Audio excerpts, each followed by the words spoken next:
대학원 다닐 때, 그러니까 이제 80년대 중후반이었거든요. 그때만 하더라도 북한 자료를 보면은 잡혀갔어요. 허락 안 받고. 그래서 이렇게 쓰고서 이렇게 했었는데, 그때도 그렇지만 지금도 통일부 산하 북한 특수자료센터, 거기에 지금 현재 가장 많은 북한 자료가 있습니다. 교과서도 거기 다 있어요. 예, 예. 아무나 보기 어렵지만 여러 단계를 거쳐서 볼 수는 있습니다.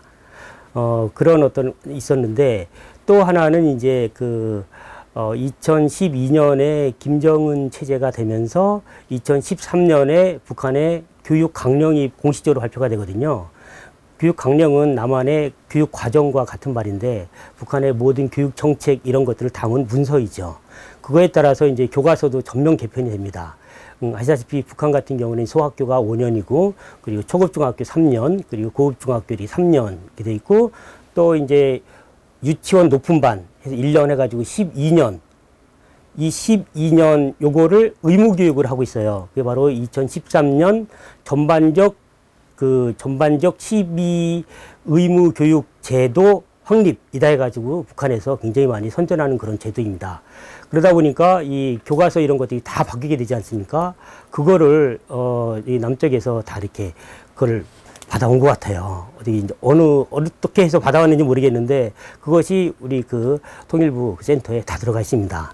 그것뿐이 아니라 그거를 국가 차원에서 본격적으로 남한에서 연구를 해서, 예를 들면은 한국교육과정평가원, 거기에서 본격적으로 북한의 이 교육 강령을 연구를 하고, 교과서들을 연구하고, 그래서 국어과와 사회과, 역사과 이런 거는 통일 교과서를 어떻게 만들까, 그것까지 연구를 쫙 했습니다. 그때 제가 학계 활동을 하고 있었는데, 그때 이제 자문을 맡아달라 이렇게 요청이 와서 거기 제가 몇 번 왔다 갔다 하면서 그때 북한 자료들을 이제 볼 수가 있었고, 좀 더 구체적으로는 약 3년 전에 서울의 모 굴지의 출판사에서 요청이 들어왔어요. 자기들이 남북 간 통일 국어 교과서를 만들다 보니까 사전이 있으면 좋겠다. 초등학생용 어휘들을 담은 사전이 있으면 좋겠다 해서 그걸 만들어 달라고 요청이 왔어요. 그래서 제가 이제 같이 동료들, 학생들 함께 해서 2년 동안 했습니다. 그래서 그게 완성이 됐는데, 그게 이제 초등학생용 통일 국어 사전 이런 식으로 해가지고 이제 나오게 될 예정이거든요. 그러면서 이제 거기 북한의 이 소학교 교과서들 다 이렇게 보게 됐죠. 국회 도서관에도 북한 관련되는 자료가 많이 있어요. 최근 것들이 막 있습니다. 제가 지금 말씀드리는 거 어느 정도 이 공적인 기관인데, 그거 말고요, 더 중요한 게 있습니다. 뭐냐면은 이 중국과 수교가 된 이후에 한국 사람들이 연변대학 가서 학술 활동을 많이 하곤 합니다. 심지어는 국가기관에서도 연변대에 가서 같이 하고 막 그러잖아요. 저도 한번 참석을 해본 적이 있었는데, 그러다 보니까 자연스럽게 이 북한 자료를 접하게 됩니다. 어떤 경우는 북한 학자도 만나게 돼요. 저도 학술대회 때 북한 학자들, 그 당시에 이름만 들었던 70, 80대 되던 원로 학자들을 만난 적이 있거든요. 보니까 감개가 무량하더라고요. 예. 그분들을 통해서 이렇게 이제 북한 자료들을 이렇게 보게 되는 그런 경우도 있고요. 한 가지 더 말씀드리면은, 일반인들 중에서 이 북한에 왔다 갔다 하는 사람들이 있었습니다. 뭐냐면 이제 이 나라가 좀 열리고 그러면서 이 서로 이렇게 교류가 되는 그런 시기가 있거든요. 그래서 서울에 있는 모 출판사의 사장님이 거기를 평양 갔었대요. 가서 이 북한의 사회과학원에 갔다가 거기서 제안을 받았대요. 2005년에 조선어학전서라는 어마어마한 책들이 나왔거든요. 47권으로. 북한에서 경제적인 어려움으로 인해서 한 10권 정도 냈나? 그리고서는 내질 못한 거예요. 돈 때문에. 그래서 남한에서 자본가가 오니까 이걸 내달라 해서 계약을 맺고서 일정한 돈을 지불하고서 저를 가져왔대요. 그래서 그 출판사에서 한 10권 정도를 좀 냈습니다. 냈는데 이제 내다가 중단이 됐어요. 모 기관에 의해서 이제 완전히 열려져 있지는 않다, 그런 얘기죠. 그런 식으로 개인적으로 이 원고 또 책을 들여와 가지고서 연구를 하는 그런 것들이 많이 있습니다. 한글 맞춤법 통일안이 1933년 나올 때는 그때의 이 언어 운동, 우리말 우리글 되찾자, 이거를 정리하자라고 하는 게 모든 한국 사람들, 당시 식민 치하의 우리나라 사람들의 공통된 염원이었죠. 근데 그때 조선어학회에서 활동하던 사람들이 대부분 다 개화기 때 주시경 선생님이거든요. 그 주시경 선생님 같은 경우는 그 우리 한글, 국어 운동, 그리고 연구 이런 데에 굉장히 초창기에 분인데 세종대왕이 한글을 만들었다라고 하면은 주시경은 한글을 완성시켰다라고 이렇게 할 정도로 가치부여를 받는 분이거든요. 그러니까 주시경 선생님의 그 사상이 실제로 지금까지도 반영이 되고 있기 때문에 이 동질성을 회복할 수 있다 이거죠. 좀 더 구체적으로 말씀드리면은 이 주시경 선생님의 수제자가 김두봉이거든요. 김두봉 선생이 1911년부터 3년 동안 스승인 주시경 선생과 함께 몇몇 사람이 같이 말모의 작업을 했어요. 말모의가 뭐냐면 말을 모은다. 사전이지 않습니까? 그 작업을 했는데 문제는 그 37세에 주시경 선생이 그만 요절을 합니다. 왜 죽었는지 그것도 여러 설이 있지만 해서 이제 실망을 느껴요. 스승님이 돌아가셔서 내가 이 일을 이어서 해야 되는데 하다가 그 다음에 몇 해 뒤에 1919년 3.1운동 나오고 하여튼 우리 지금은 그건 나름대로의 성공이다라고도 하지만 그 당시에 시기에 많이 빠졌나 봐요, 사람들이. 그래서 이제 이 한반도 땅을 버리고 중국으로 넘어가게 되죠. 거기 가서 이제 그 여러 가지 그 무장 그 투쟁이나 이런 것들을 이제 하게 되죠. 공산주의 사상에 이제 들어가고요. 김두봉.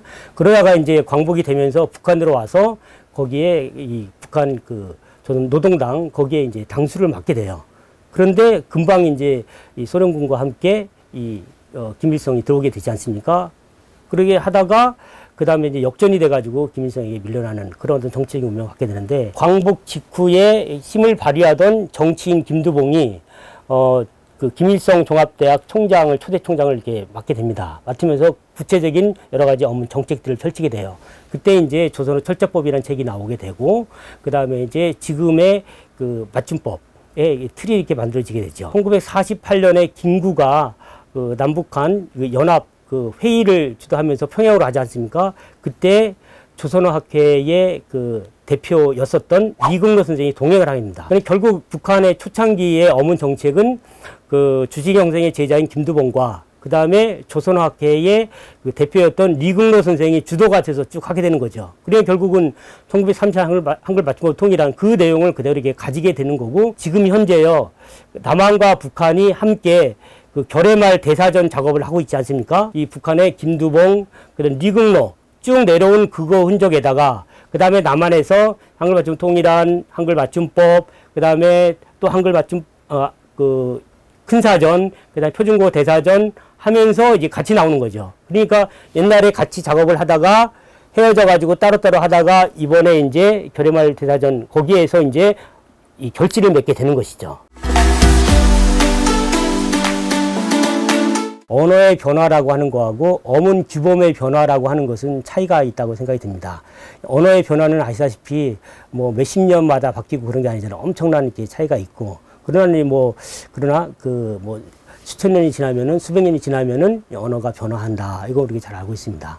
그런데 이 맞춤법 같은 경우는 그렇게 그렇게 쉽게 변하지 않는다 그런 말씀입니다. 무슨 얘기냐면은 꽃이 피었다라고 제가 글을 썼으면은 그걸 그대로 쭉 써야지 사람들이 이해를 하고 의사소통의 어떤 수단으로서 나오는 거기 때문에 변하지 않는다 그런 얘기죠. 그죠?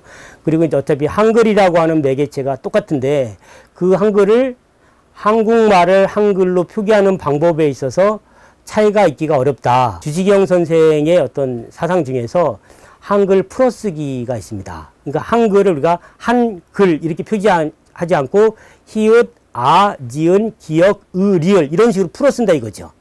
이거를 남한 쪽에 최현배 선생도 이렇게 하려고 그랬어요. 시도를 했어요. 북한에서도요, 김두봉 선생이 자기 스승인 주시경 선생의 뜻을 이어받으려고 그렇게 하려고 했습니다. 그리고 또 한 단계 더 나가서요, 김두봉 선생은 새로운 문자 6개를 만들어 가지고요, 세종대왕이 못 이룬 꿈까지 내가 이루겠다 해가지고서 새로운 문자 표기를 만듭니다.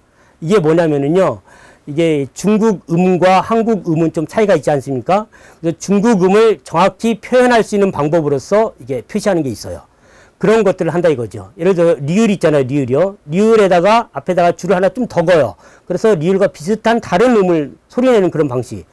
이런 식으로 이제 색다른 녀석들을 이렇게 만들게 됩니다. 자기가 정치적인 힘이 있다고 해서 밀어붙여서 이렇게 하려고 그랬어요. 근데 실제 그 젊은 학자들에게서는 반발이 많이 있었죠. 그래서 삐그덕삐그덕 있었습니다. 그 연안파 사건 북한에서 얘기를 하지만 그 정치적인 그런 것도 있지만 사실은 이런 미세한 데서부터 이 김두봉이 이 실제 젊은 사람들에게서부터 좀 배척받은 게 아닌가 이런 생각을 합니다. 그래서 결정적인 게 뭐냐면은 이 북한의 김일성이 1966년 그 담화를 발표하면서 그때 합니다. 그 김두봉이라는 이름은 밝히지 않지만은 상당히 욕하는 그런 게 나옵니다. 이거를 인민들이 받아들이지 못할 그걸 정책을 자기 사상이라 해서 하는 그런 건 안 된다. 이런 식으로 이렇게 얘기를 하곤 하죠. 결국은 이 어몽규범의 변화라고 하는 게 이게 일정하게 국민들이 정확하게 사용하고 적절하게 사용하고 그래서 효율적으로 이렇게 사용할 수 있다라고 하면은 변화를 하기가 어려운 그런 것이다. 그런 얘기죠.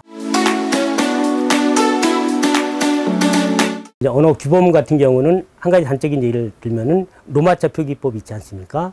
로마자 표기를 어떻게 할 것인가 이거. 이게 보면은 우리나라에서도 몇십 년 만에 조금씩 변화를 많이 했었어요. 그렇죠? 그런데 이 남북한 게 비교해서 보면은 이게 좀 지금 현재 다릅니다. 현재 남한에서는 로마자 표기법이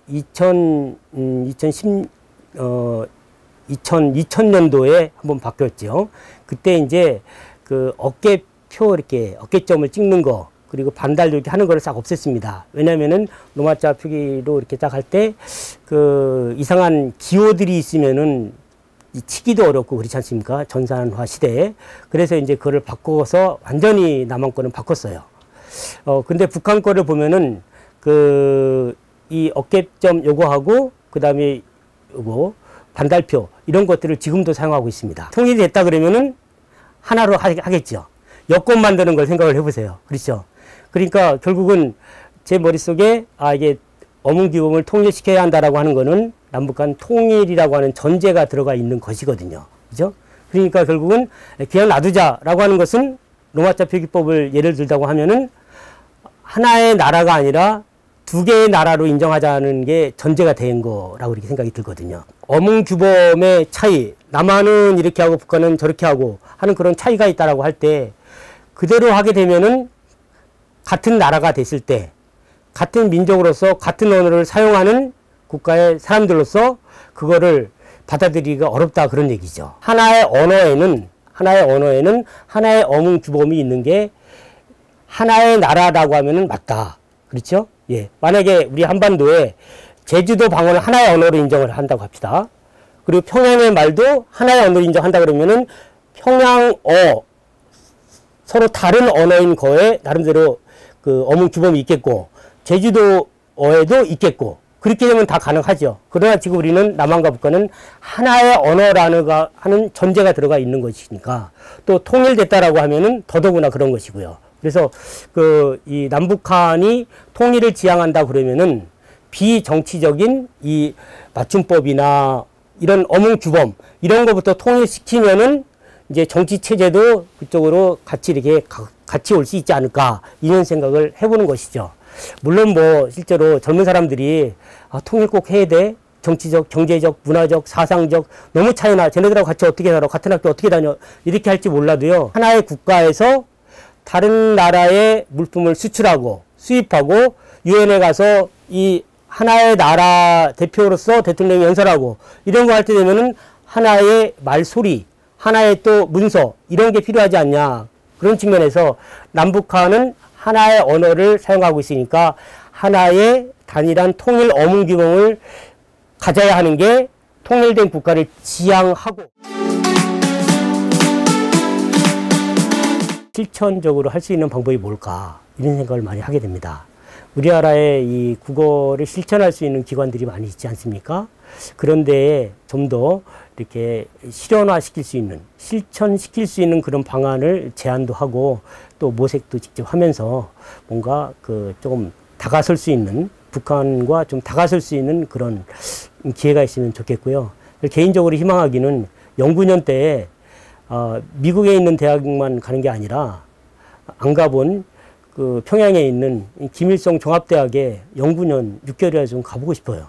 거기 사회과학원이 있거든요. 거기에도 우리말을 연구하고 어묵임 연구하는 학자들이 많이 있거든요. 이름만 들었던 그분들 직접 만나보고 같이 얘기하고 거기에서 어떤 고민이 있는지 이것도 같이 이게 토론하고 싶은, 그리고 실제로 이렇게 남북한 통일되는 데 있어서 뭔가 조금이라도 미랄이 좀 되고 싶은 그런 생각을 개인적으로 갖고 있습니다.